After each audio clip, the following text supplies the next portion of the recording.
I want to travel, but I cannot. I want to see my friends, but they're all around the world. How am I gonna see them? My visa is running out. Where am I gonna go next? Or how am I gonna stay here? What's gonna happen with my life? In this video, we're gonna talk all about the good and the bad things about being a digital nomad during this quarantine crazy time. And by the end of this video, you'll be able to figure out if the nomad life is something that you want to look more into once this whole thing is over, or if you prefer to keep on living the life that you're currently living. Hi Lovebug, I'm Vivi. Welcome to Adventure. Well, my channel is all about guiding you to more adventurous life that you're fully and truly in love with. And if this is something that you want to explore more of, then consider subscribing and ring the bell.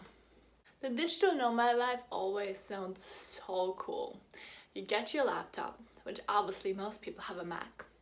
You sit by the beach, super relaxed, playing with your laptop. Obviously, most people are not going to do this because are you really going to bring a freaking $1,000 or $2,000 machine to the beach where there's sand? Maybe, because I've done it. But it's not the most common thing. We don't just do that. The good thing about this quarantine time is we get to reflect on the life that we've been living. Is this the kind of life that actually makes us happy? Are we satisfied with the life that we've created so far? And if we keep on living this exact kind of life that we've created till the end of our life, are we going to be happy, satisfied and content? Or are we going to regret that we haven't done more than something else? Done things differently? If you've realized that there's so much more you want to do, explore, discover and become, then this is your time to up level and to figure out who you want to be and what's the kind of life that you want to create. So let's start looking into the digital nomad life. To be honest, I've been to over 70 countries by now. I've done this digital nomad thing for over 6 years now, and I would never ever stop. I've been now stuck in Canada for like 6 months almost, and I really feel I want to go somewhere else. I want to leave, at least travel, at least see something else, hike another mountain, feel the nature, feel the ocean, get my hair messy and my feet dirty and just feel alive. Because you can never compare the aliveness of raw nature to being contained in a house, in an apartment, in a building, wherever you currently are. The good thing is that this whole travel ban didn't just start like bam, no more travel. But it kind of started slowly so that most nomads actually had the time to think about, if this is gonna be going on for a while, where do I want to spend this time? Which country is the best for me, as in safety, as in having everything I want, as in comfort, as in case I get sick from whatever kind of virus or whatever else, medical help, hospitals, all the things that you need.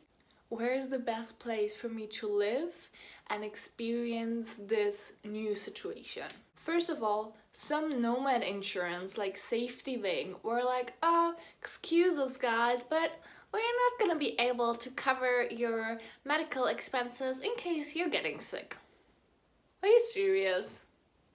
You cannot advertise something like a nomad insurance and once shit hits the fence, just back out and be like, sorry guys, please read our terms and regulations because it says no pandemics. We tricked all of you. Thank God I'm not affected, but to be honest, I have a lot of friends that were insured with Safety Wings, and honestly, if you want to be a terrible, bullshitty company, go follow Safety Wings. They're doing a good job. Second of all, a lot of people start running out of time with their visa. My visa is still good for another month and a half, but who knows how long this whole thing is going to be going on and how easy is it going to be to travel from one country to another, especially if this is not your own. And a lot of nomads actually gave up all they had, their whole house, their whole belongings, to live the freedom kind of lifestyle.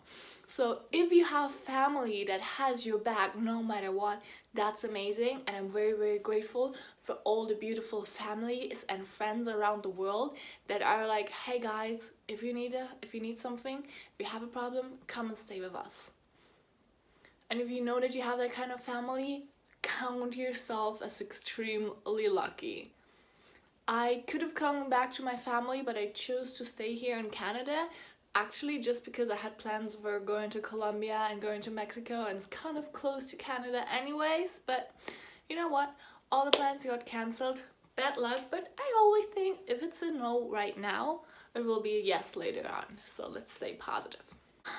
The other thing is, if you're a nomad and you're living the freedom kind of lifestyle, your values are very much on freedom, nature, community, doing whatever you want whenever you want to do it. So not being able to go out, to choose where you go, to choose what you're doing, I feel it is very, very hard sometimes. And I know a lot of our hearts are like really hurting and it's like we're heartbroken. But I know we'll come through this, and it is a very good lesson to learn that the kind of life that we're living is not for granted and can be taken away in an instant, in a second, and everything can change. How amazing is that? So let's be grateful for the kind of life that we're creating, the kind of life that we're living, and the kind of life we're enjoying every single day, as long as it is possible. We've talked about luggage. Oh my god, like it'd be so cool if I had all my stuff with me, but I travel with hand luggage, which is for one point very, very easy to travel around and to go places, and I really only have what is necessary, because to be honest, a lot of us have a lot of things in our house that we don't need. I love this song. It's about moving to Canada, and the lyrics literally goes, oh, let's move to Canada and buy some shit we don't need. And this is really what happens when you stay longer in a place. You start buying stuff because it's pretty, it's on sale, it looks good, it would fit good somewhere in your house, but actually we don't really need most of the stuff that we have. So being a nomad is amazing because you really have to reduce your belongings, because you cannot really move every few weeks or months with a whole household. It's just literally impossible. Unless you have a caravan and you fit everything you have in a caravan, then this is another really amazing option. Honestly, even though it can be hard being a nomad in these times, because there's all this uncertainty of like, when are we going to be able to move? We have to trust that the authorities of the country are not going to just kick us out when our visa runs out, and they're going to either extend the visa or just have some other kind of rules and regulations for this period of life, and just either gonna accept us staying in the country for longer or giving us a special permit or visa or whatsoever. But the more we trust, the more I think nothing is gonna happen and we'll all be okay. Another thing that I realized is, oh my god, I'm so grateful for my nomad life. I'm so grateful for the life that we've created, for being able to work from anywhere and everywhere, because honestly, life is so short. It can be taken away from us any second. Like, tomorrow is not granted at all. And if we wait for retirement, if we wait for however much money in your savings account to actually travel, to actually do whatever's on your heart, to do what fulfills you, to do what brings you joy and excitement, then is this really the kind of life that you want to live?